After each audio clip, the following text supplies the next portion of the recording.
Hello, this is Reb Brad. You're listening to the From the Touchline podcast.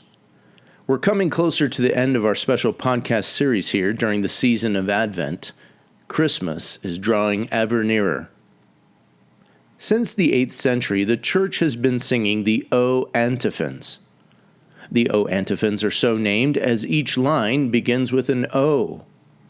Perhaps the most famous of these are the words in verse which begins, O come, Emmanuel. Now, an antiphon is a short sentence or a phrase which is sung or recited before or after a psalm or canticle. Altogether, there are 7 antiphons. These are usually sung in the evening, each antiphon getting its own special time for pause and reflection, and all this happening in the week leading up to Christmas. In a moment, I'll share a short reflection, and then the antiphon will be read and then sung. Feel free to sing along or to simply listen to what Jesus is saying to you during this season of Advent.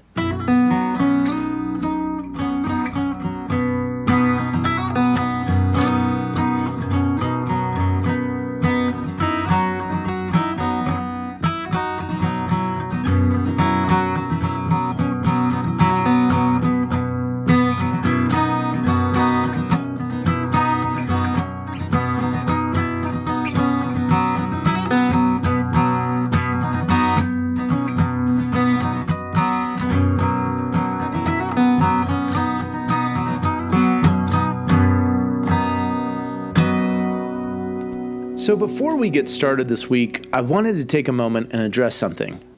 Now, maybe it's a conversation that's only happening in my head, but it sounds like something like this.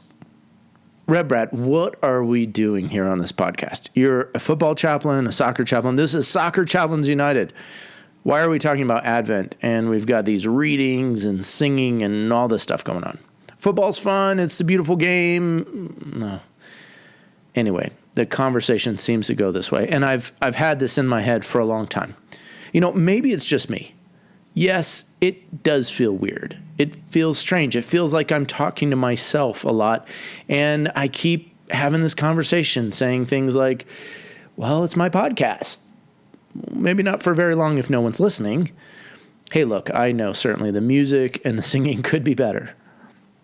Or I'm saying things like, well, am I just geeking out over Advent? Sometimes my own kids are telling me, Dad, it's not Advent yet.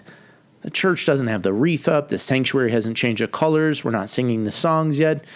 Or, Dad, my Catholic friends are wondering what we're talking about by saying Advent has started. It's the 4 Sundays before Christmas. What's this Celtic Advent business? Well, certainly a lot of that's true. I know I'm different. I know I'm strange. I'm weird. But I feel that the themes and messages of waiting, of Advent, they apply so much in football. You see, I see all these spaces where we're waiting. I see the anxiety and concern coming over people in the beautiful game. And I guess I just take this podcast and the things going through these Advent antiphons as just one way for me to try and point out that, hey, other people wait. Like, we can do this. It's okay. We can get through this. Because I see all these different situations. I watch as a club makes a manager change.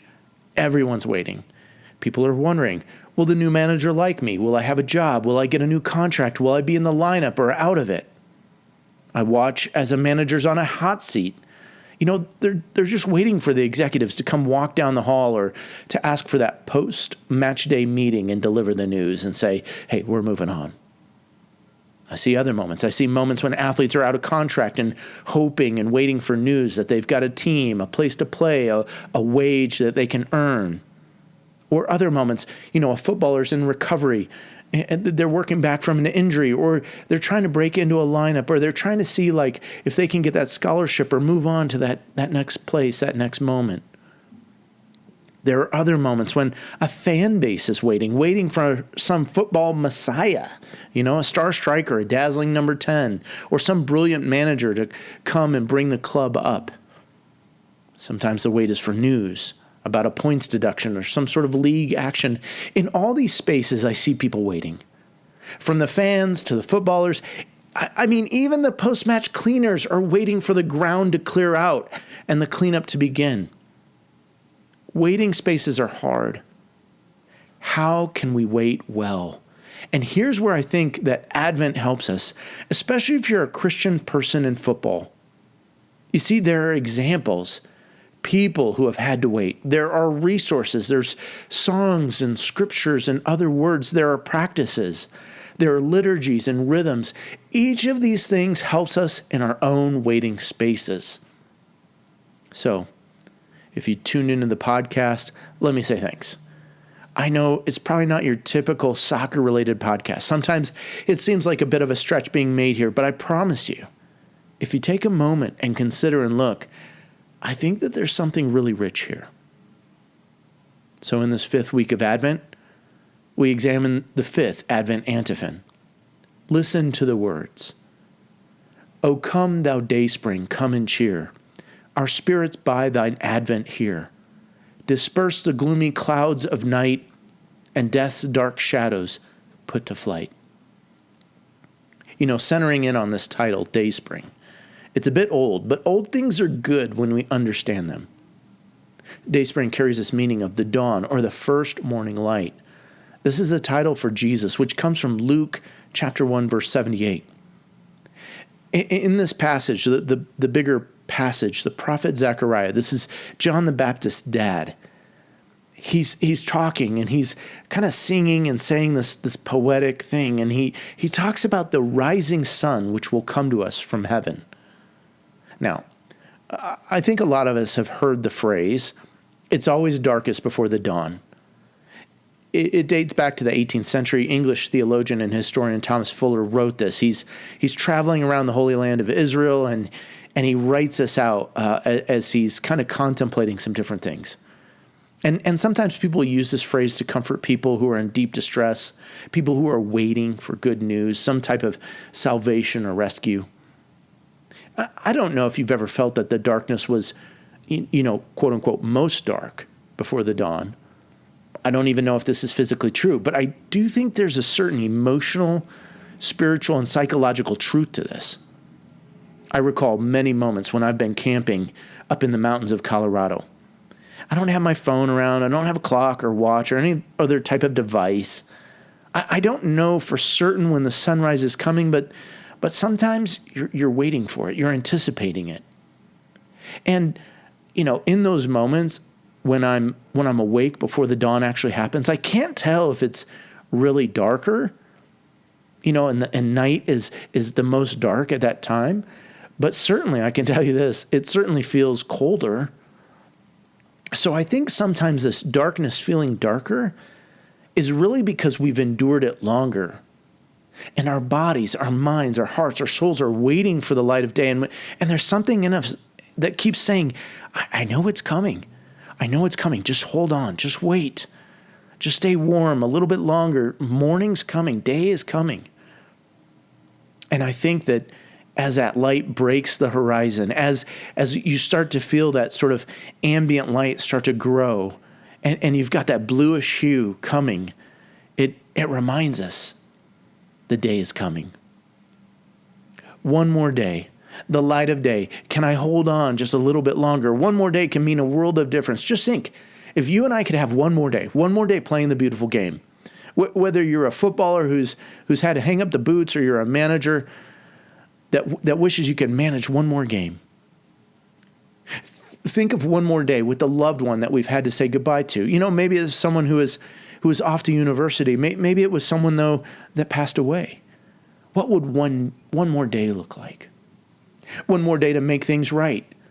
One more day to set our affairs in order, and so on. One more day. David, the brilliant warrior king of Israel, prolific poet and psalmist, he writes of his own night and day waiting experience. In Psalm 30, verse 5, he says this, "Weeping may remain for a night, but rejoicing comes in the morning." Here, David's talking about his own relationship with God. I don't know if it's exactly related into this, but David wasn't permitted to build the temple of the Lord. Even though he was a quote-unquote man after God's own heart, God had told him, you have too much bloodshed on your hands. And so this psalm is actually used in the dedication of different buildings like the palace, maybe the temple. And David's reference here to the weeping, he's really talking about as it remains for a night, it describes the brevity of how grief is. It comes for a short night's stay. And this in comparison to God's goodness and his favor. Of course, these things feel different for us. We're captive to the bounds of time. A night for us doesn't seem momentary, especially when we're going through it, especially when we're going through something hard. In those moments, we may feel as though our night will never end. But here is where the words of Zechariah and the words of David help us to have perspective. There's been a night which has started ever since Adam and Eve disobeyed God and broke fellowship with him. But we hold on to the promise that the Dayspring will arrive. Dawn will come, morning will break, and what's going to happen is the gloom, the shadows of night are going to be dispersed, dispelled, they're going to go away. This is why in Luke 1:79, Zechariah's prophetic song continues, and he speaks of the rising sun coming to, quote, shine on those living in darkness and in the shadow of death. I think Zechariah gets it. He speaks to the condition we find ourselves in. He speaks to our relationship with God, which has been severed. We're stumbling around in darkness. Death is ever before us, but Jesus is coming, and he's the difference maker. He's the light of a new day. He is the Dayspring coming into our world, moving into the neighborhood. O rising sun, you are the splendor of eternal light and the sun of justice. O come and enlighten those who sit in darkness and in the shadow of death. O come, thou Dayspring, come and cheer our spirits by thine advent here. Disperse the gloomy clouds of night and death's dark shadows put to flight. Rejoice, rejoice, Emmanuel shall come to thee, O Israel.